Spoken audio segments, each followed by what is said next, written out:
And here's where it gets interesting.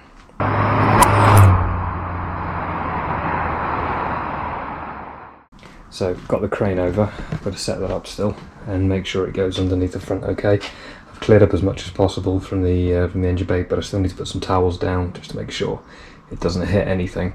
The plan is to get it in on one side with that pot joint, put the other one on, slide it across, and slide it back in. That's how I did Felix. We'll give this a go. So, right, here we go.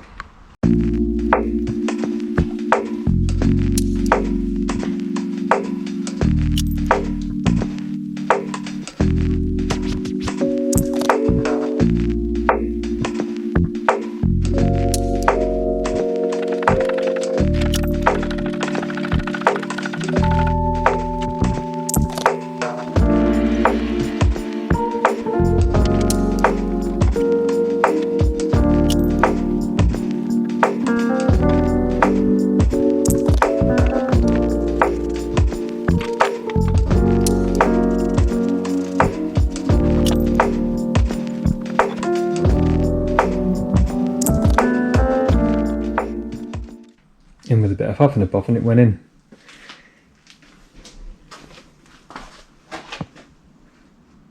Yeah, happy with that. So a few bits and pieces still to do. So drive shaft in on that side, not in on that side. However, it's still not fully home on this side. Its pot joint is in the gearbox, but the drive shaft isn't in the pot joint all the way. So next thing to do is get it into the air, take the bottom arm off and swing the drive shaft in on both sides. So I'll get onto that next. Looking for routing and things for certain pipes, all seems to be good. That's the fuel line, but it's going to go. The radiator will go in temporarily, just to get an idea of where it's going to go, and if I have to do anything to this side, should we do. Alternator on the MPI was a little bit higher, but even with a little bit leaning the engine further forward, it's still not going to foul on the bonnet, so happy with that. Plenty of room up the front as well. So Bennett Bag Sport's going to make me an intercooler, so hopefully it'll go in there quite nicely, even if I have to go for a shorter oil filter, but we'll get around to that when it comes. Another problem he might face is actually the dry deck. It might have to be a shorter pipe or a bespoke aluminium one to bring that further in when the turbo comes in around here, but overall reasonably happy with that. So yeah, on to the next thing. Wheel arches. Bit of a contentious one, this one. I know a lot of people have their own opinions on what they want on their car, but I like the poke of the wheel on either side. So on this one, this side I should say, the rear right has the 8mm spacer on, and that's put it exactly where I want it, and it kind of similarly matches the front. But on the passenger side, I haven't put the spacer on the rear just yet, but I've got a set of arches, so I'll spin around. I've got two sets, in fact. So the bottom one are wooden picket. So these are the fiberglass replicas from Mini Spares. They're 2¼ inch, and above it are Group 2s. So I've luckily borrowed a set from 4D, and I'll put a link to his Instagram in the comments. His car is insane. So I've had a bit of a try with the wooden picket one, and they take into account at the moment, you'll probably see there's a little mark and a little notch where the side trim comes down, but I'm not cutting it just yet.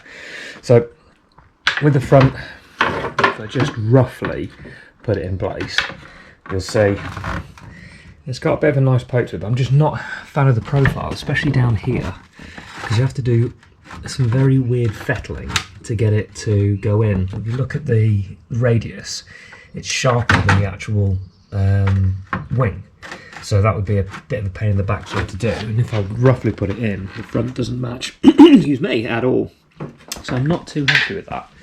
However, I thought I'll give Group 2s a go, see what I think. And these, luckily, at the back match the contour, so you can literally place it on and go, hey, that works. and then you see where the groove is, where it's supposed to be cut, and then you come around the front and it matches perfectly. And I actually like that a lot. So I think I'm going to end up with Group 2 arches on this. I've tried one of the rear ones and I'm not a fan of the wooden picket. But if we go to the back, he says, as he's probably lost. No, it isn't, it's there. So if we try a rear wooden picket, so Group 2s. This again, you can sit it over the bottom and you can roughly line it up with where it's got to go. And again, this isn't without the poke. I'm happy with that.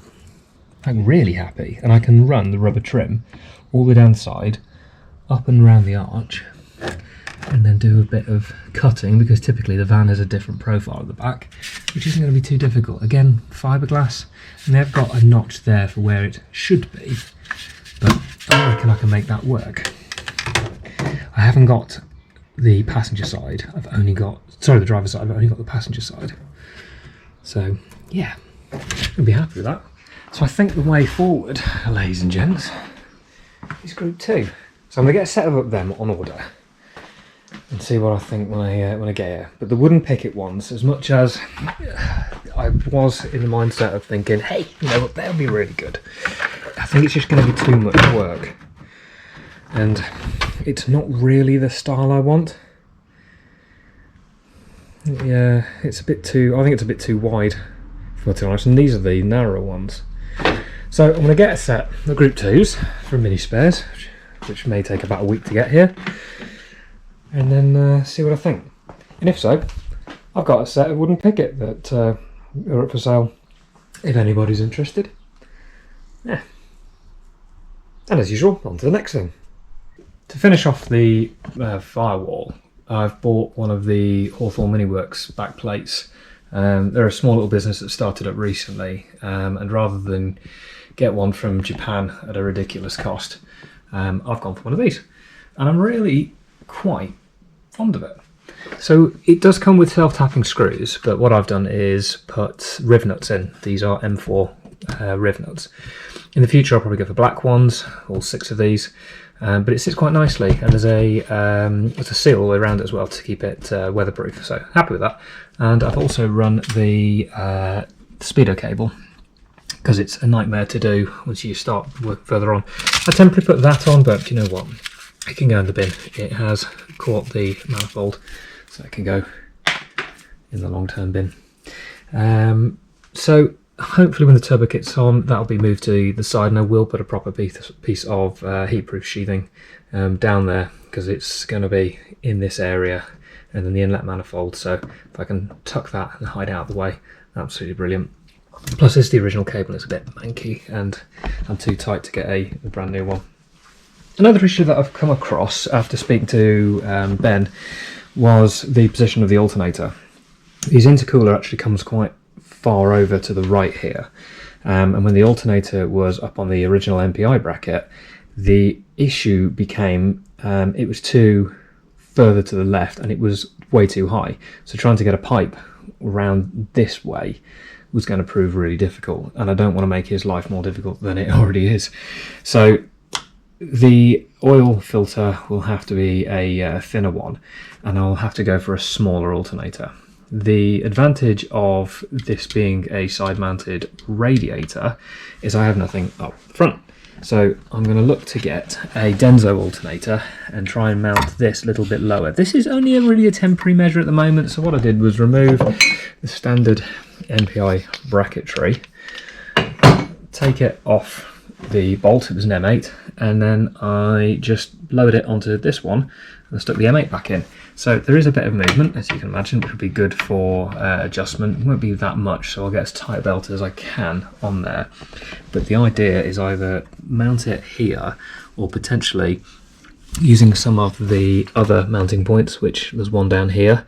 There is one on the DSN cover here, is to move it as far down as possible, because I'm just not going to use anything here, so yeah, that might be the only option. So that's a future thing at the moment. and then we'll sort the wiring out for it a little bit later, but that'll be running up through here and then down, so it'll all be nicely tucked away anyway. So stand by for future updates on that one. As I mentioned before, I'm going to try and put the wiring loom for the wiper motor through there. So I got a patch loom because the old one's knackered.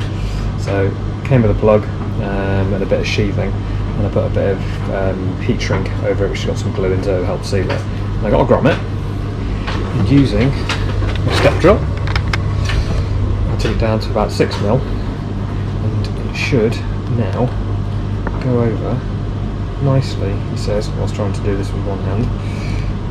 But again, one-handed, there you go. So you see, that's going to sit quite nicely. So I'll put that in, and then we'll go and wire it on the inside.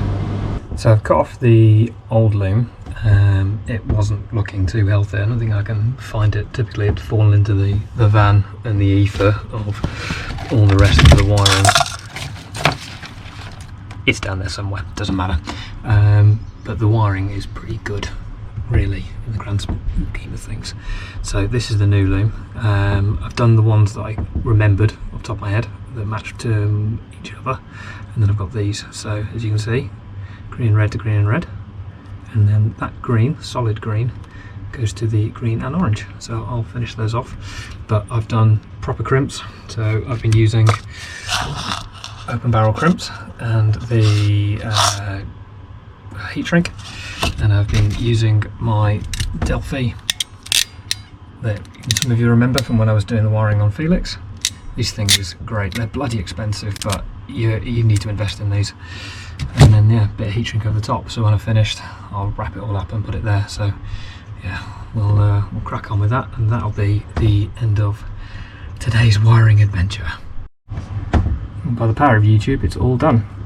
All crimped, all heat shrunk. One of them is slightly bigger because it's the power going to the motor, but it'll all get tucked up and sheathed just like the rest of the loom there. I've still got to sort a bit more of this as well as the engine bay wiring loom, but that's about it for today. Thanks very much indeed for watching, guys, and I'll see you in the next one.